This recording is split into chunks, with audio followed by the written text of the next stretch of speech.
आज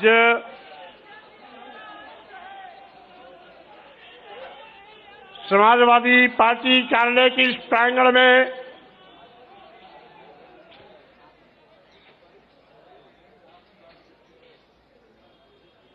समाजवाद और अम्बेडकरवाद के इस समागम अवसर पर समाजवादी पार्टी के राष्ट्रीय अध्यक्ष पूर्व मुख्यमंत्री और आज के बाद भावी मुख्यमंत्री की पारी शुरू करने वाले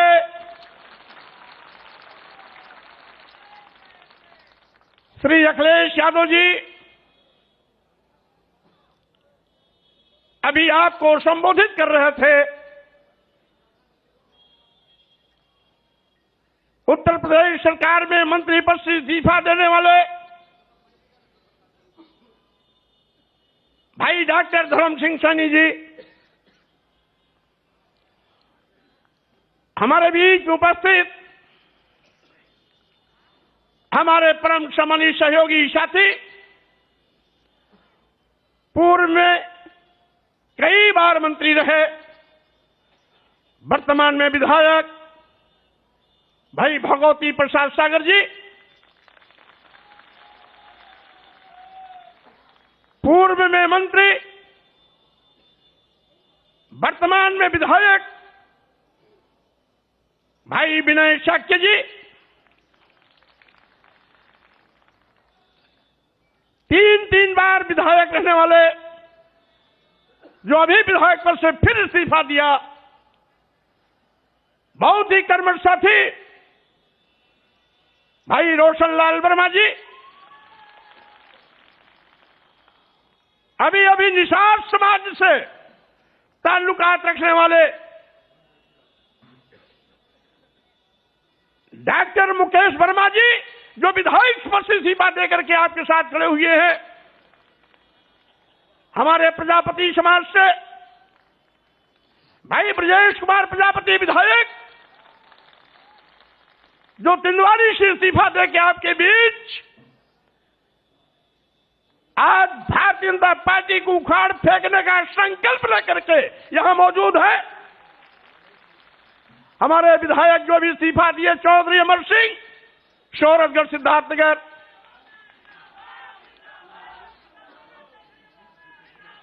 और इसके साथ ही दर्जनों की तादाद में यहां पर उपस्थित हमारे परम सम्मानित पूर्व मंत्री, पूर्व दर्जा राज्य प्राप्त मंत्री, पूर्व में विधायक, पूर्व में सांसद, जिला सहकारी बैंक के चेयरमैन श्री मनोहर सिंह मौर्य सहित अभी पिछड़ा वर्ग आयोग में सदस्य बलराम मौर्य जी सहित सभी पूर्व में सरकार के विभिन्न आयोगों, निगमों, बोर्डों में पदाधिकारी रहे ऐसे सभी महानुभाव साथीगण और कार्यक्रम की संचालन कर रहे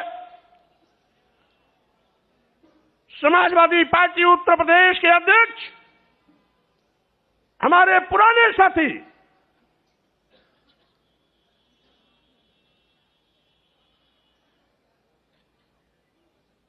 सम्मानित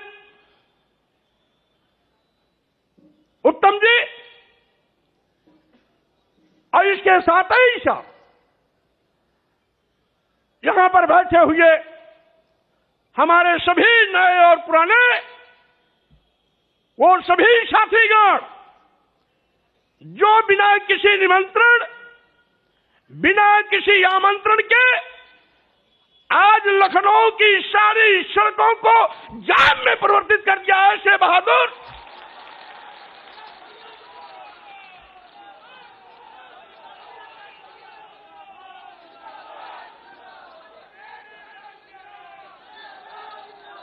ऐसे बहादुर सभी सम्मानित भाइयों बहनों, नौजवान साथियों, मीडिया के हमारे सम्मानित साथियों, भाइयों, जैसा कि आप जानते हैं, आज 14 जनवरी मकर संक्रांति भारतीय जनता पार्टी के अंत का इतिहास लिखने जा रहा है।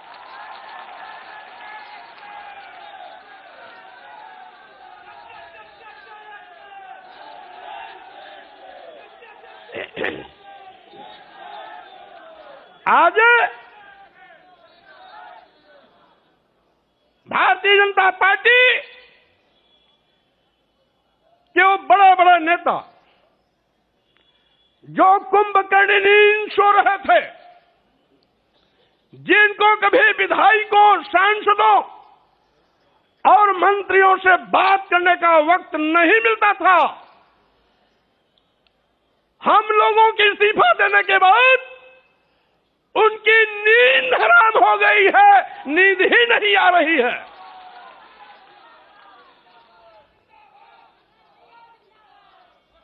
और साथ ही साथ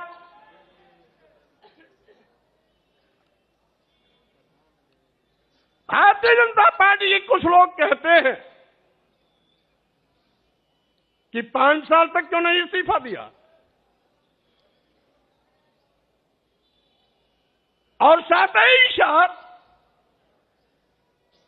कुछ बददिमाग लोग ये भी कहते हैं कि बेटे की चक्कर में भाजपा छोड़ा।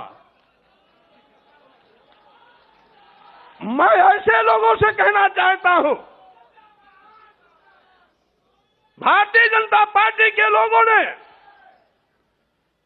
इस देश के गरीबों, मजलूमों, दलितों, पिछड़ों, अल्पसंख्यकों के आंख में धूल झोंककर सत्ता हथियाई थी। कौन नहीं जानता? ये भारतीय जनता पार्टी केशव प्रसाद मौर्य और स्वामी प्रसाद मौर्य का नाम उछालकर पिछड़ों के बलबूते पर सरकार बनाई थी। चर्चा किया था मुख्यमंत्री होंगे या तो केशव प्रसाद मौर्य या तो स्वामी प्रसाद मौर्य। पहले गाजीपुर से स्काई लैब उतारने की कोशिश की गई।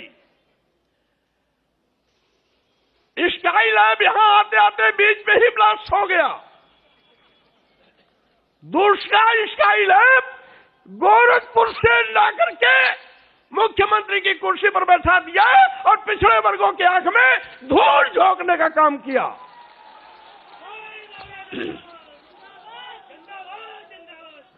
आज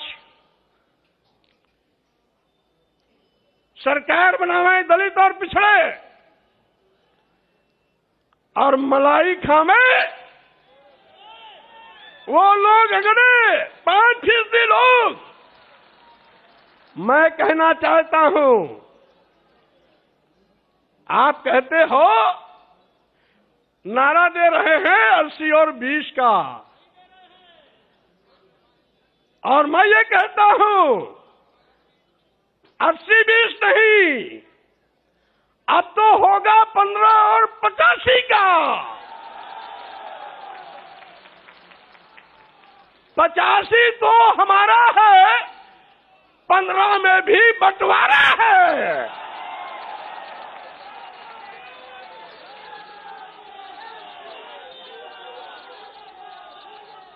आप दुहाई देते हो उस देश की सरकार को, मैं चेतावनी देता हूं। आप कहते हो हम हिंदू कार्ड पर चुनाव जीतेंगे। अगर आप बड़े हिंदू के हमदर्द हैं तो अनुसूचित जात, अनुसूचित जनजाति, पिछड़े वर्गों को भारतीय संविधान के अंतर्गत जो अधिकार देकर के आरक्षण की व्यवस्था दी गई, उसको अजगर की तरह निगलने का पाप क्यों किया आपने? अभी अभी 69,000 शिक्षकों की भर्ती हुई, 19,000 आरक्षित पदों पर सामान्य वर्ग की।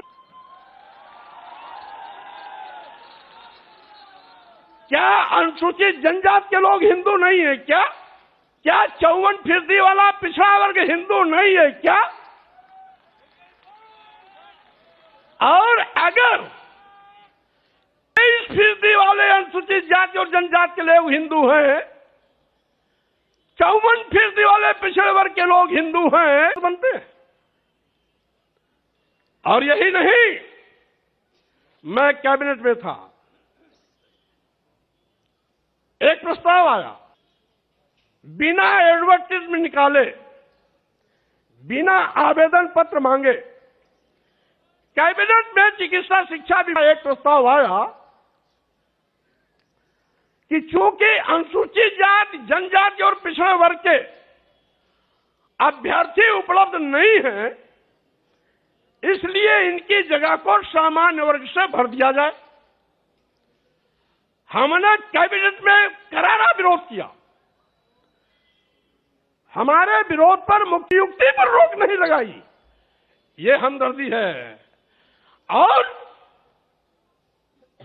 हम अनुसूचित जाति, अनुसूचित जनजाति के आरक्षण के हिस्से की सीट सामान्य वर्ग को दे दिया। यही नहीं,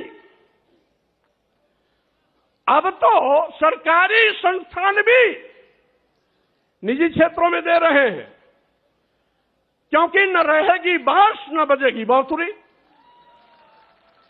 यानी जब सरकारी संस्थान निजी क्षेत्र में चले जाएंगे तो आरक्षण देने की जगह ही नहीं रहेगी। तो जोगी जी, मैं ये कहना चाहता हूं,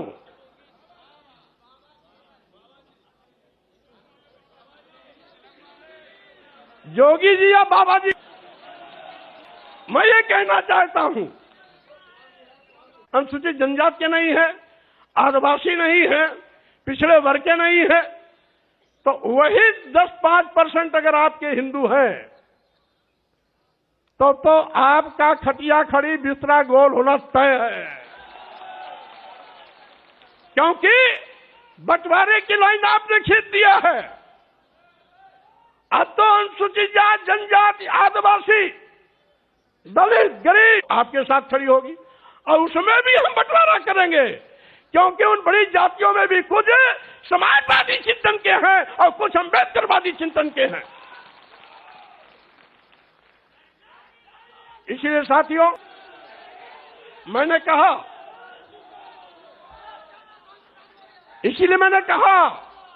आज का ये जो कार्यक्रम है, समाजवादी विचारकों का जमावड़ा था। अब ये समाजवादी के साथ साथ, लोहियावादी के साथ साथ अम्बेडकरवादी विचारधारा का भी जमावड़ा का संगम हो गया। और इसीलिए आप 5 साल इंतजार क्यों किए, उसी को बता रहा हूं। यहां पर इतना जुल्म, जाति अत्याचार,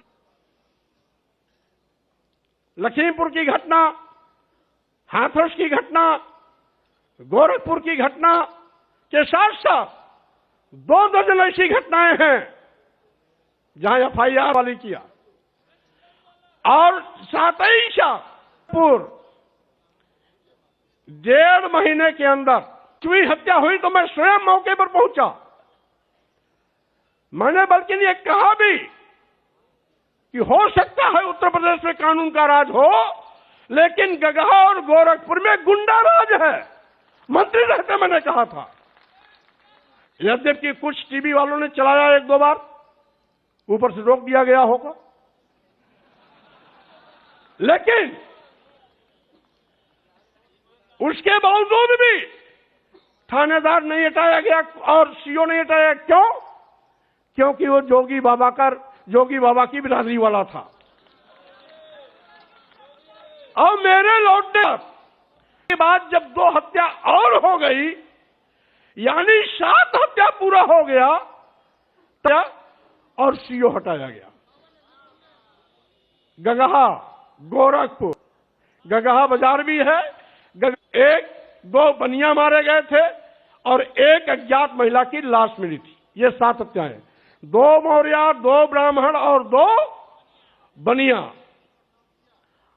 और एक अज्ञात महिला की लाश। ये 1 महीना 5-6 दिन के अंदर की सारी घटनाएं। और कहते हैं कानून राज है।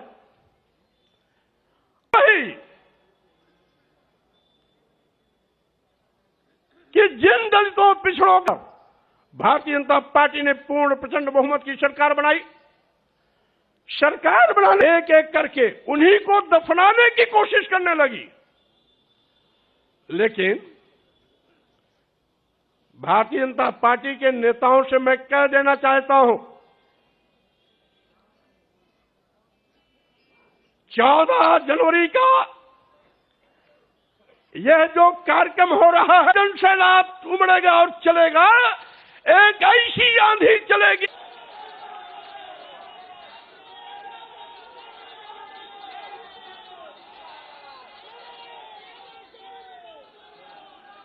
और साथ ही साथ मैं यह भी कहना चाहता हूं, स्वामी प्रसाद मौर्य ने पार्टी भले न बनाई हो, लेकिन किसी भी पार्टी से कम नहीं रखते हैं। उनके पास जनधार की कमी नहीं है। आज हम पढ़े लिखे हैं, नई ऊर्जा है, नाबूद करने का काम करूंगा। और साथ ही साथ मैं ये भी चुनौती देता हूं, जिसका मैं साथ छोड़ता हूं उसका कहीं अता पता नहीं रहता है। मिसाल है, जब तक साथ था बार बार मुख्यमंत्री बनती थी, उनको घमंड हो गया था, एको अहम द्वितीयो नास्ति। बाबा साहब के मिशन से हट गई, मानवर कांशीराम को भूल गई, मानवर कांशीराम के सामाजिक परिवर्तन आंदोलन को डुबोने का काम करने लगी। मानवर कांशीराम जी के आंख मूंदते ही मानवर कांशीराम जी का नारा बदल दिया था। जो मानवर कांशीराम जी ने नारा दिया था, जिसकी जितनी संख्या भारी उसकी उतनी भागीदारी, बहन मायावती जी नारे को बदलकर दूसरा नारा इजाद किया, नहीं मानी, साथ छोड़ दिया। आज कहीं अता पता दिखाई नहीं पड़ता उनका। स्थान पर थी जब तक मैं बहुजन समाज पार्टी में था। बहुजन समाज पार्टी नंबर 1 पर थी उस दिन, भारतीय जनता पार्टी तीसरे पर थी। भारतीय जनता पार्टी तीसरे पर थी। अब जैसे ही बहुजन समाज पार्टी छोड़ करके भारतीय जनता पार्टी के साथ था, भारतीय जनता पार्टी आकाश चढ़ गई। अब और साथ ही साथ अब मैंने आपका साथ छोड़ा। मेरे बाद साथ छोड़ने वालों का एक लंबा कतार है। आज के बाद भी इस्तीफा देने का सिलसिला चलता रहेगा।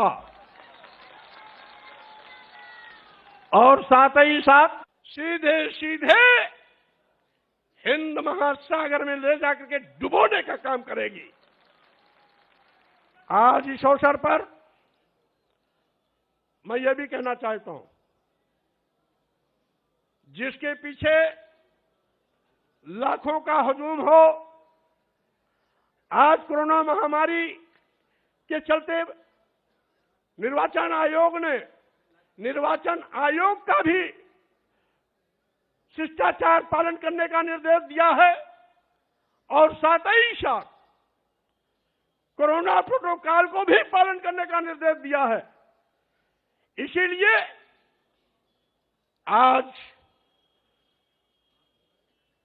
केवल प्रमुख लोगों को बुलाया गया, लेकिन आपका विक्रमादित्य मार्ग पूरा, कालिदास मार्ग पूरा, कालिदास विक्रमादित्य को जोड़ने वाला मार्ग पूरा, ला माउंटेनियर का पूरा मैदान, इन कार्यकर्ताओं से भरा पड़ा हुआ है, पटा पड़ा हुआ है।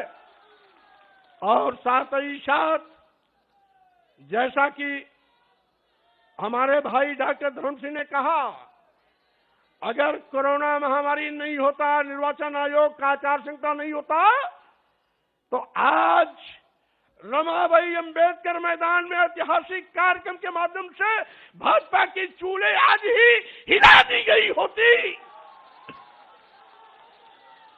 लेकिन इसके बावजूद बड़े बड़े नेताओं की नींद टूट गई, हराम है, चैन नहीं आ रहा है। टिकट बांटने का भी क्रम बंद कर दिया, कहीं ऐसा ना हो हम जिसको टिकट दे वो भी पार्टी छोड़ चला जाए। और इसीलिए साथियों मैं कहना चाहता हूं कि आज का ये जो ऐतिहासिक दिन है, ये परिवर्तन लाने का शुभारंभ का दिन है। ये दलितों के सम्मान का दिवस है, ये पिछड़ों के सम्मान स्वाभिमान का दिन है, ये गरीबों, मजलूमों, व्यापारियों के सम्मान का दिन है। और साथ ही साथ वो बेरोजगार नौजवान जो इस सरकार में ठगे गए, आउटसोर्सिंग के माध्यम से टाफी देकर के फुसलाने की कोशिश की गई। हमने कैबिनेट में भी आउटसोर्सिंग भर्ती का विरोध किया। हमने कहा जब सरकार पर कोई आर्थिक भार की कमी नहीं होती है, पूरा पैसा खर्च होता ही होता है, तो आउटसोर्सिंग को क्यों, सीधी भर्ती क्यों नहीं। अब वो बेरोजगार नौजवान नौकरी तो पाता है, लेकिन वेतन कितना, मानदेय कितना मिलता है? 7,000, 8,000, 9,000, 10,000। अब पैसा और कहां चला जाता है? बिचौलिए को। हमने बिचौलिए को खत्म करने के लिए कहा था, ये सरकार नहीं मानी। बाद में पता आखिर बिचौलिए को खत्म क्यों नहीं कर रही सरकार, पता लगाए वो सारे के सारे आउटसोर्सिंग का जो ओनर है, मालिक है, वो कहीं न कहीं बड़े नेताओं के इर्द गिर्द घूमने वाले लोग हैं। और साथ ही साथ मैं ये भी कहना चाहता हूं, नए नए दांव चलते हैं लोग। अभी प्रतिवर्ष केंद्र में 30 और 32 आईएएस प्रतिवर्ष चुने जा रहे हैं।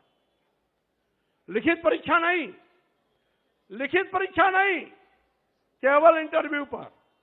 और 30-32 में एक भी अनुसूचित जात का नहीं, एक भी अनुसूचित जनजात का नहीं, एक भी पिछड़ा नहीं। आखिर आप तो दुहाई देते हो हिंदू का, तो इन बेचारों को क्यों बाहर कर देते हो?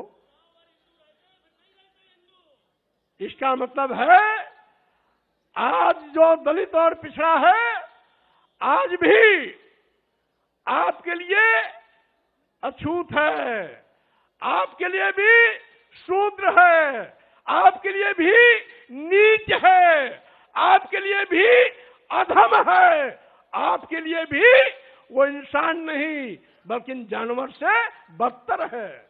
और यही कारण है कि आप लगातार इनको अपमानित कर रहे हो, इनको सम्मान नहीं देते हो। और हिंदू की दुहाई देकर चंद लोगों को माल पुआ हलवा आईएएस की कुर्सी सब समर्पित, और करोड़ों करोड़ों की आबादी में, यानी 85% आबादी वाला ये दलित, अनुसूचित जात, जनजात, पिछड़ा वर्ग, यह बेकार, और 8-10% लोग काबिल। इसलिए मैं इनके अंदर के चरित्र को उजागर करना चाहता हूं।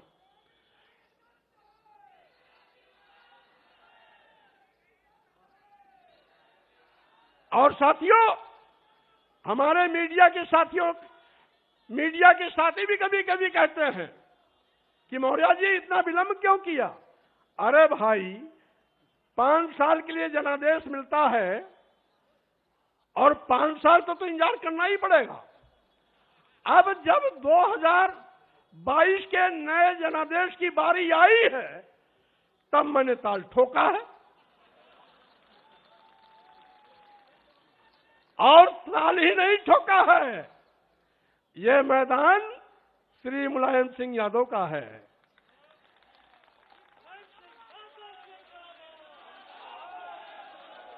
और हम लोगों का बीच में रास्ता भले अलग अलग हो गया हो। शुरुआती दौर में जब श्री मुलायम सिंह यादव जी लोकदल के प्रदेश अध्यक्ष थे, तो उनके साथ मैं भी प्रदेश का महामंत्री था। मैं उनका जो हम अखिलेश जी से पूछेंगे, नेताजी का कौन सा दांव सबसे मशहूर था?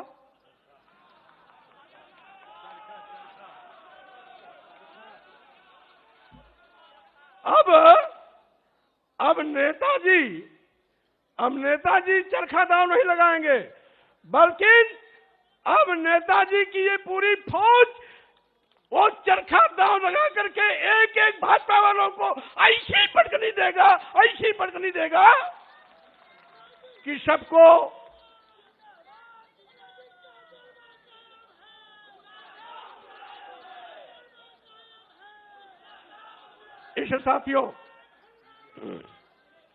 इस साथियों मैं आपसे आज ये अपील करने आया हूं कि आज मकर संक्रांति के दिन ये जो क्रांति का बिगुल बजाया जा रहा है,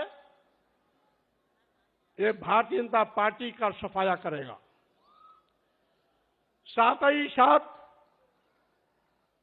हम मीडिया के साथियों के माध्यम से भी कहना चाहते, और वह बड़े बड़े जो अपने को कोई चाणक्य कहता है, अपने को कोई महारथी कहता है, उनको भी कहते हैं आपके पास जितने दांव हो लगा लो, लेकिन मैं आपको पटकनी जरूर दूंगा, आपको मिट्टी में मिला के रहूंगा, भारतीय जनता पार्टी को खत्म करके रहूंगा। क्योंकि अब उत्तर प्रदेश को आपके शोषण से मुक्त कराने का वक्त आ गया है। इसलिए आज मैं श्री अखिलेश यादव जी को और आप सभी लोग जो प्रदेश के कोने कोने से आए हैं, मकर संक्रांति के अवसर पर शुभकामना बधाई भी देता हूं। नए उल्लास, नए उत्साह, नए जोश के साथ अखिलेश यादव जी के नेतृत्व में नई सरकार बनाने का संकल्प लेकर के हमारे सभी नौजवान क्षेत्रों में जुड़ जाएं। 10 मार्च 2022 को जब परिणाम आवे, तो उस परिणाम से अखिलेश यादव जी के नेतृत्व में नई सरकार बने और भाजपा पूरी तरीके से सफाया हो जाए।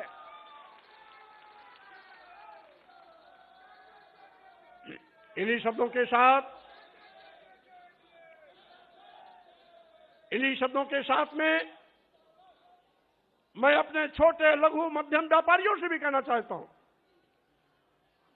आप जिस भारतीय जनता पार्टी को अपना मान करके, आंख मूंद करके, झूम करके वोट देते थे, उसी भारतीय जनता पार्टी की गलत नीतियों के शिकार होकर आज पूरे प्रदेश का व्यापारी चौराहे पर खड़ा हो गया है, बेचारा हो गया है, लाचारी हालत में हो गया है।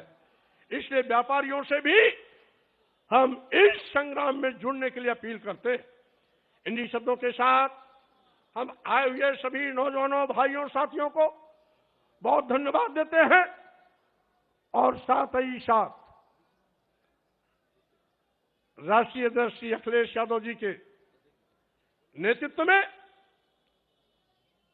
भाजपा सरकार को उखाड़ फेंकने का संकल्प लेकर इस अभियान को आगे भी गति देते रहेंगे। इन्हीं शब्दों के साथ आप सबको बहुत बहुत धन्यवाद, बहुत बहुत बधाई, बहुत बहुत शुभकामनाएं।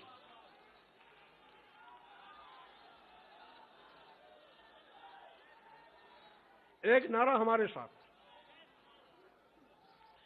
एक नारा हमारे साथ, दोनों हाथ उठा के मुट्ठी बांधकर, अभी नहीं भाई, जब नारा देंगे तब। दो नारा रहेगा, एक डॉक्टर लोहिया जी का, एक डॉक्टर अंबेडकर का। डॉक्टर लोहिया अमर रहे, डॉक्टर लोहिया अमर रहे, डॉक्टर अंबेडकर अमर रहे।